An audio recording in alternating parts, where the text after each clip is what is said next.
O problema social hoje no estado de Roraima está gravíssimo. O país está preparado para receber imigrantes? Não está. Acabou de provar, né? O governo federal deu pouca atenção para essa crise. Eu acho que a situação é pacificar a política dentro da própria Venezuela. Acho que a ONU tem que entrar lá dentro da própria Venezuela, porque esse processo migratório no estado de Roraima é impossível. Vai entrar no colapso. Pode acontecer o que está acontecendo na Europa hoje, que é esse preconceito mesmo ao estrangeiro? Pode, Roraima está forte.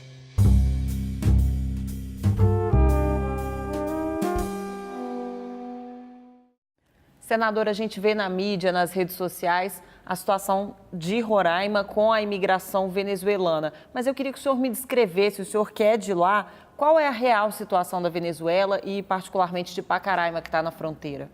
Então, Glauciane, hoje a Roraima está à beira de um colapso, né? Porque você sabe que essa crise da Venezuela, e nós tivemos a oportunidade, você teve a oportunidade de ir com a gente, logo no início da crise, em 2015 ali, e logo eu verifiquei que essa crise na Venezuela ela não ia terminar rapidamente. Ao contrário, ela ia recrudescer e ia ter consequências políticas como tem hoje, né? Uma crise social, uma crise econômica, uma crise política muito forte a Venezuela está vivendo. E a Venezuela, como o Chile, na América do Sul, eram dois países que pareciam que eles não eram da América do Sul. Eles não tinham uma relação comercial muito forte. Entraram ali na Mercosul e tal, mas sempre tiveram uma relação mais com a Ásia, com a América do Norte e tal. Então, eles tinham um padrão de vida muito elevado, né? Até por força do petróleo, no caso da Venezuela. E com essa crise, não, foram se agravando em 2015 para cá. E eu fui o primeiro político, inclusive, a chamar a atenção do governo federal. Eu falei, olha, eu acho que providências têm que ser tomadas. Eu fui ao chanceler, que era o Serra, foi o ministro da Justiça, o presidente Temer, já tinha assumido, e mostrei para ele essa preocupação. Se a gente não adotar uma providência no acompanhamento dessa migração, nós vamos ter depois uma grande consequência que o estado de Roraima não suporta. Então, veja, a Venezuela tem 30 milhões de venezuelanos. O estado de Roraima tem 500 mil pessoas. Né? Então, e nós importamos quase tudo que consumimos, nós não somos nem autoprodutivo. Embora o entorno do estado de Roraima seja de um PIB maior do que o PIB de São Paulo, mas as nossas condições financeiras é muito pequena. Roraima hoje é um estado que vive do contra-cheque. 49% hoje da renda que entra no estado de Roraima vem do contra-cheque, das folhas de pagamento do estadual, federal e municipal. Então, veja, e 36% vem do comércio e do serviço, 9% só da indústria, só 6% da agropecuária. Então, quer dizer, uma economia que eu costumo até dizer que é mais fraca que caldo de piaba, que ainda tem proteína. Então, é uma economia realmente muito fragilizada, que não dá o suporte necessário. Então, com uma migração dessa, entrando na base de 800 pessoas por dia, que agora é a média que está acontecendo, nós já temos aí a previsão, embora não temos dados concretos, mas eu acredito que a gente já passa de umas 100 mil pessoas no estado, pelo menos que entrou ou saiu. Então, isso está deixando uma preocupação muito grande, porque nós não temos suporte, por exemplo, educacional para dar, nós não temos suporte habitacional, essas pessoas estão tudo em abrigo agora, não temos suporte de dar emprego, geração de emprego e renda, né? Nós não temos hoje suporte de segurança, que está tendo muito tráfico de armas, etc., vindo, que nós temos uma fronteira seca, né, com a Venezuela. Então é muito difícil controlar, embora o Exército esteja presente lá, e aí é uma hora que eu discordo do governo federal. Então o governo federal foi muito lento em tomar providência, extremamente lento, né, custou bastante. O Temer só foi lá porque teve uma crise no Carnaval, quando o diretor da Polícia Federal fez aquela fala sobre o inquérito dele, e ele correu para mudar a pauta, ele foi lá mudar a pauta, né? E daí, para tomar as providências, levou muito tempo. Agora que chegou o Exército, chegou com um recurso, mas é um recurso para alimentação, quer dizer, o Exército está cuidando de alimentação, fazendo alimentação. Nós estamos hoje com algumas epidemias de sarampo, e agora já começou a constar que está faltando, por exemplo, remédio para AIDS na própria Venezuela. Então, é uma preocupação a mais. Então, realmente, a crise no estado de Roraima é muito grande. Muito grande. E precisa mesmo da presença do Exército para ajudar a resolver essa crise? Eu acho que a crise do Exército ele não tinha que chegar no aspecto de estar cuidando dessa parte, de alimentação, de vacinação, de acomodação. Eu acho que o Exército não tinha que estar nessa parte. Eu entendo.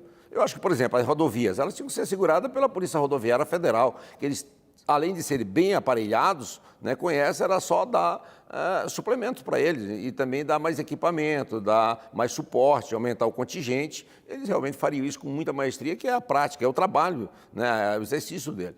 Então, acho que o Exército tem que ficar muito mais na fronteira e é necessário fazer essa triagem. Não tem como. Nós estamos vivendo um momento de exceção. Então, não há como não fazer essa triagem, porque nessa migração as pessoas estão vindo por quê? Pela fome e pela falta de remédio, né? Então, realmente, é atrás de sobreviver.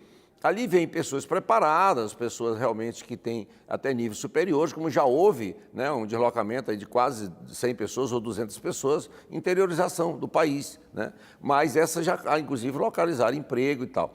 Mas e as demais pessoas que vão ficar aí, né, que a grande maioria não tem? Né? E o que acontece? As pessoas ficam vulneráveis, por exemplo, a um recrutamento dessas organizações criminosas, dessas facções criminosas, né? Como o senhor disse, nós estivemos lá na Venezuela em 2015. O senhor teve a oportunidade de conversar com autoridades venezuelanas e brasileiras. Quais as respostas o senhor teve dessas autoridades? Então, não teve uma resposta concreta, mas até se você lembrar um pouco, eu levei até uma carta onde eu apresentava as nossas preocupações na relação entre Brasil e ali. E, por exemplo, fechar a fronteira. Não, esse fechamento tem que ver que tipo de fechar. Porque tem um detalhe importante. Hoje a energia que Roraima consome vem da Venezuela, né? Agora, com esse possível calote aí, por exemplo, dia 5, mais ou menos agora, saiu agora de maio, 5 ou 8, não lembro bem a data, que o Brasil tem que fazer um suporte, né, possivelmente de um calote da Venezuela, de 275 milhões de dólares. E se o Brasil inventar de não pagar o consumo de energia para fazer essa compensação, uma hora ficamos num blackout enorme, que hoje as termoelétricas de Roraima não dão suporte. Então você deve estar perguntando, então, o que fazer? Eu acho que essas pessoas têm que ser mantidas dentro da própria Venezuela. A ONU tem que entrar nisso. A comunidade internacional, como um todo, tem que entrar nesse processo. E buscar a pacificação da Venezuela, principalmente agora depois das eleições. Intervir na política. Eu acho que tem, que agora depois das eleições, eu acho que os próprios parceiros, sabe, tem que ter uma parceria. Quem é hoje o parceiro do Maduro, que dá a sustentação internacional? Rússia, China, Cuba, que tem uma escala menor, tal. E os Estados Unidos está neutro, porque a relação comercial dos Estados Unidos com a Venezuela não foi abalada. Então é preciso realmente fazer um entendimento para pacificar a questão política e voltar a Venezuela suportar, dar ao seu pessoal um suporte necessário. É o caso do Brasil intervir diplomaticamente. Diplomaticamente. Mais do que em termos de política pública com os venezuelanos que estão vindo. Sim, porque aí não vai dar suporte, né? Roraima não vai dar suporte, o Brasil também não vai dar suporte, está vivendo uma crise, nós ainda estamos na recessão. Não pode dizer que nós não estamos, estamos sim. Então, não vai ser resolvida rapidamente. Eu acho que, nesse momento, a ONU tem que tomar frente dessa crise que existe. Pode-se montar lá um campo de guerra lá dentro da própria Venezuela e dar o suporte, fica muito mais em conta, porque o problema social hoje no estado de Roraima está gravíssimo, gravíssimo. Ao ponto, por exemplo, como nós não temos... outra ponto que eu ia te falar, por exemplo, de onde vem a renda do Estado? Assim, para a pessoa melhor entender. Do FPE, de 75% a 80%, quando na base dos outros estados é 2%, 3% do FPE. Para nós representa isso, de 75% a 80%. Quer dizer, os recursos, a receita própria, a ordinária, fica em torno de 20% a 25%. É muito pequena, né, para você dar um suporte a uma população, um aumento aí rapidamente de 20%, 30% da população. É muito grande. E há uma pressão sobre os serviços públicos. Sobretudo, os serviços públicos não dão suporte, né? Nós não temos. Hoje o Estado, o que ele gasta, tirada as receitas constitucionais ali da educação, da saúde, né, do PIS, etc., por município, e depois as despesas naturais do Estado, ali, a sua receita corrente líquida e a sua despesa corrente líquida, ele tem um prejuízo, ele tem um déficit anual de 152 milhões. E o Estado hoje só não está num calote geral por conta da repatriação, que recebeu quase 350 milhões. Senão estaria hoje um calote absoluto. Mas hoje nós já temos essa crise lá. Né? Falta de medicamento, falta a própria polícia, falta até viatura, falta combustível. Tu imagina. E o processo migratório recrudescendo, aumentando e tal.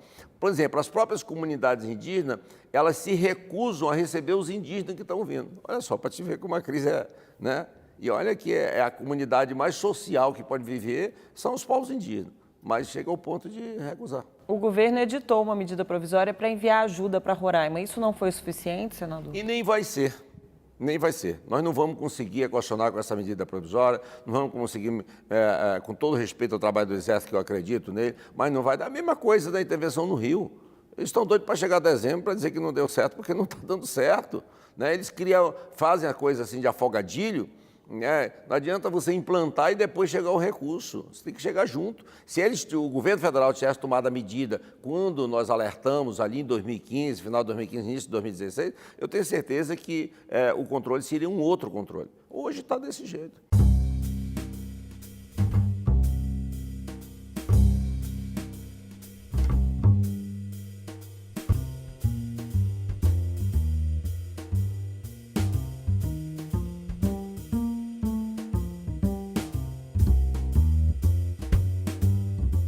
O Brasil não tem como ver nessa crise uma oportunidade de mão de obra, recrutamento de mão de obra até qualificada, porque tem venezuelanos qualificados que vêm para o Brasil. Muitos, e está vendo.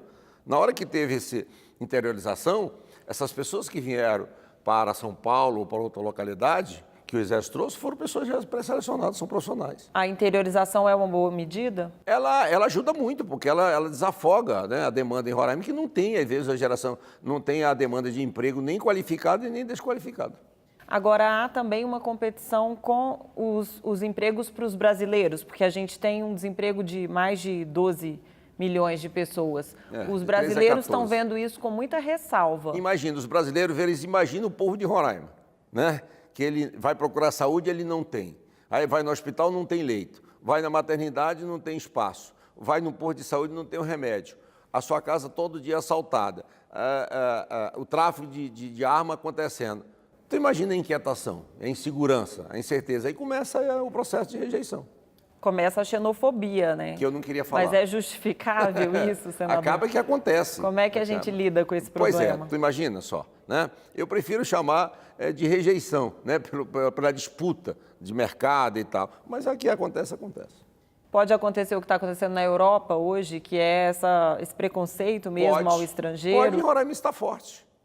Não adianta de querer tampar o sol com a peneira, que está forte. As pessoas estão... É uma reclamação absoluta, sabe? São já com coisas agressivas. Às vezes a gente vê, por exemplo, nas redes sociais, acontece uma tragédia, uma coisa assim. Por que não é com os venezuelanos? Tu entendeu? Então é uma coisa que vivia irmanadamente, vivia pacificamente. A Venezuela era o turismo, né? Porque tem aquelas ilhas importantes ali e tal. Então, todo o povo do Amazonas e de Roraima ia fazer mais na Venezuela o seu turismo do que mesmo no Nordeste brasileiro. Mas agora criou essa animosidade. Agora, na Europa e nos Estados Unidos, essa rejeição ao imigrante tem provocado o avanço de governos de direita, né, e de extrema-direita. O senhor acha que isso pode acontecer no Brasil também, ou pelo menos em Roraima? Pode acontecer, não, está acontecendo, né? Se você hoje passar uma pesquisa no estado de Roraima, tu vai encontrar a aprovação maior de pessoas de extrema direita. Um Bolsonaro da vida lá já está com 70%, 80%. Já está tendo esse movimento lá, o senhor identifica? Porque ele chega lá e fala que o venezuelano tem que ser expulso, que os índios têm que ter tomado a terra, o Bolsonaro faz aquela, né, espalha água para todo lado e joga só no que o povo quer ouvir. Porque tem duas questões aí, a econômica e a humanitária.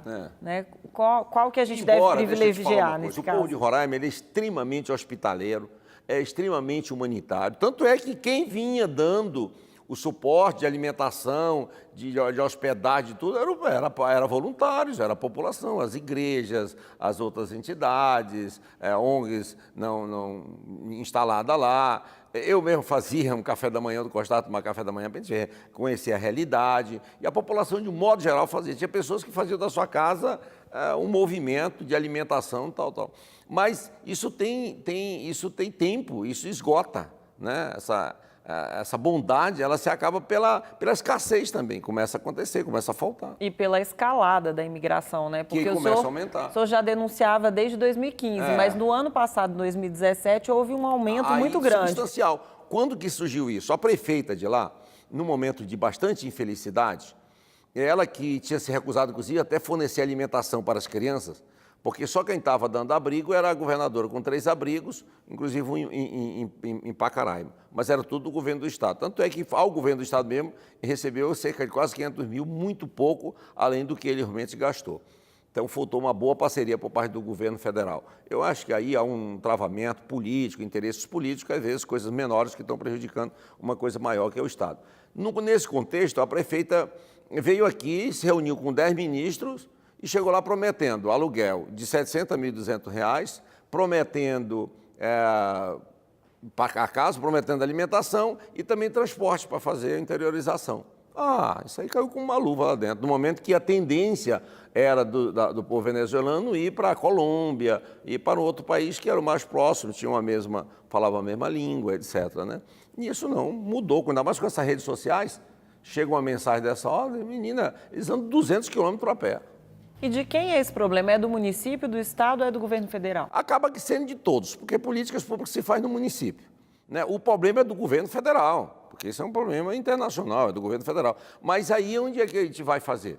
O Estado vai se recusar a atender no hospital? Ele vai se recusar a dar um abrigo? Vai se recusar a dar uma escola? Não tem como. Acaba que envolve todo mundo. Agora, de qualquer sorte, a Prefeitura de Boa Vista ficou lavando as mãos. Né? Acabou que, como 60% da população de Roraima mora no município de Boa Vista, então o Estado que realmente assumiu essa responsabilidade. E agora, quando a federação atuou, que mandou para lá o Exército e fez essa medida provisória e deslocou esse recurso, eu acho que ele foi extremamente ingrato, até chamo pacote de maldade, porque ele deveria fazer o reparo com o governo federal, o estadual, porque tem um detalhe também. O governo estadual teve um custo dessa migração muito alto. Não é só a parte de assistência humanitária. O Estado tinha que ter uma resposta do governo federal. Por exemplo, nós temos alguns gargalos que o Estado, a federação poderia só numa simples assinatura liberar. Hoje a nossa questão energética no nosso Estado. Nós estamos no estado de Roraima, é o único estado que não está interligado. Por quê? Porque houve uma paralisação num trecho de 100 quilômetros de uma comunidade indígena, não houve um acordo. Ora, se para Marajó eles mandaram via aquático, por que não faz subterrâneo 100 quilômetros? Então é uma coisa de vontade política de fazer. Outra questão, a dívida, são 2 bilhões. Né? Eles pensaram para o Rio, me falha a memória, mas foi mais de 40 bilhões. Para o Rio, nós são 2 bilhões. E a governadora pediu, né, que fosse, o presidente não compensou. E esse aumento da imigração em 2017 foi por causa da recuperação econômica do Brasil ou por causa do agravamento da crise na Venezuela? Não, a fome na Venezuela. A fome bateu, saiu pela porta mais próxima. E houve ainda esse convite da prefeita, facilitou a migração para o estado de Roraima.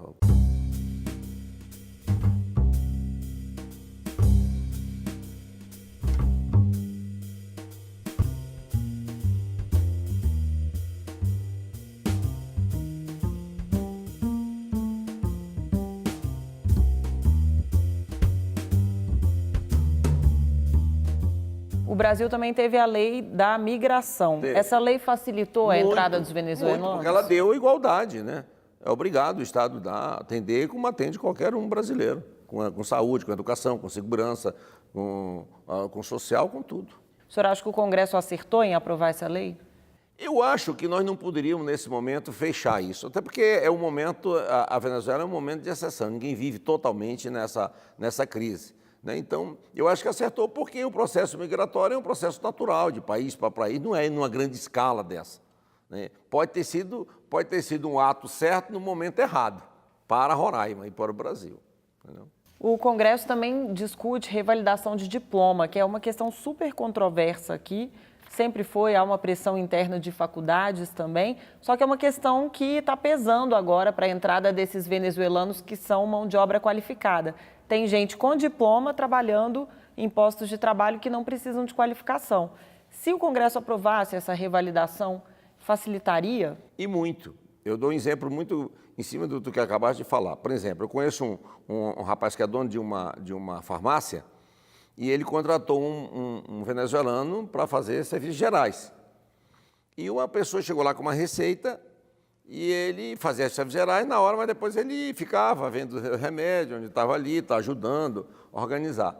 E uma pessoa chegou com uma receita e não tinha um remédio daquela receita. Quando ele foi saindo, esse venezuelano disse assim, você não achou o remédio? Ele falou, não. Mas deixa eu olhar. Ele olhou a receita e falou, mas isso aqui substitui. Aí o cara parou, olhou, não sabia quem era, se ele era atendente, não era, voltou com o vendedor, falou, olha, esse remédio aqui pode substituir e tal. E ele foi, consultou lá, acho que o farmacêutico disse que podia e tal. Depois o gerente chamou o cara, perguntou, o cara era médico. Estava ali calado, trabalhando na farmácia, um médico. Quer dizer, um cara desse tivesse o diploma dele revalidado, validado, naturalmente ele estaria desempenhando sua função. Mas não dá para ele entrar no Mais Médicos, por exemplo? Não, porque tem, mas médico tem que fazer, eu até falei isso com o ministro na época, mas tem que licitar, tem que provar a necessidade, e como o Mais Médico tem muitos médicos que falam espanhol, cubano e venezuelano mesmo, ele me disse que ia suprir com esses que ele já tinha no quadro.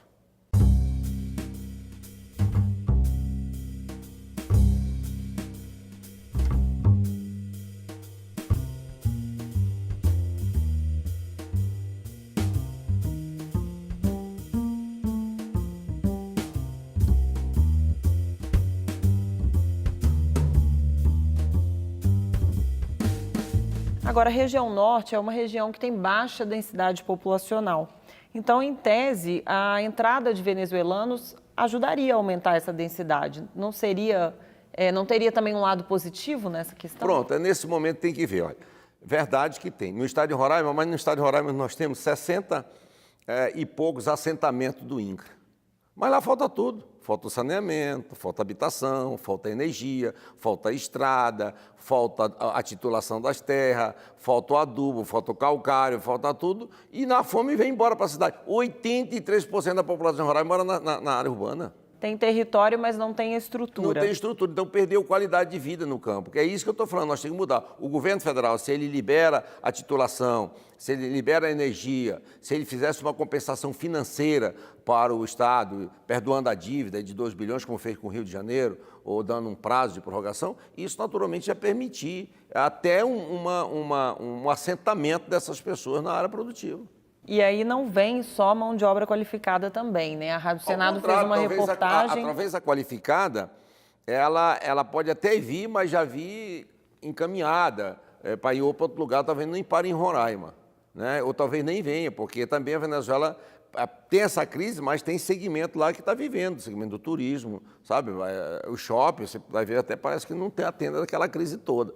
Então, ela não é geral. Onde ela está acontecendo? Exatamente nas classes mais carentes, mais necessitadas. A Rádio Senado até fez uma reportagem mostrando que vem muito índio também na Venezuela. E o senhor que se considera aí o senador indígena, como é que faz? Praticamente até esgotaram, porque ele realmente vivia o mais próximo aí, né?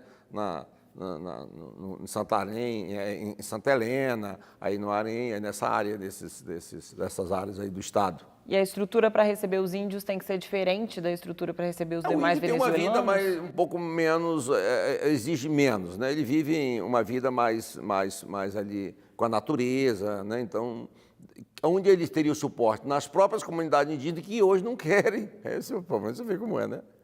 Porque também já tem sua dificuldade de alimentação. Senador, além dos imigrantes venezuelanos, o Brasil já teve problemas com pessoas de outros lugares, por exemplo, do Haiti, quando houve a crise no Haiti. Já recebeu muitos bolivianos, também africanos. O país está preparado para receber imigrantes? Não está. Acabou de provar, né? Me lembro que na crise do Haiti, até alguns estados ficaram revoltados com o Acre botava nos ônibus e mandava embora, né? Eu vi esse tipo de reclamação. Dava o transporte e mandava para Rio, São Paulo, para os grandes centros. Em Roraima não faz nem com mandato, imagina só. Né? Para vir, tem que vir para Manaus. De Manaus, tem que pegar barco para vir para Rondônia. E não chega nunca. Então, nenhum estado tem essa estrutura de mandar. Então, o país pode estar até preparado, mas no momento que ele está vivendo a sua crise, eu acho que o governo federal deu pouca atenção para essa crise. O que fazer para resolver essa situação, senador? Eu acho que a situação é pacificar a política dentro da própria Venezuela. Acho que a ONU tem que entrar, acho que tem que fazer um campo de guerra lá dentro da própria Venezuela, porque esse processo migratório no estado de Roraima é impossível, vai entrar no colapso. Eu agradeço a presença no programa Salão Nobre e até a próxima. Eu que agradeço, que essa é uma oportunidade. A gente está trazendo aqui um problema que é real e que está atingindo o meu estado, mas de qualquer sorte também está atingindo uma relação entre um país como a Venezuela e o Brasil.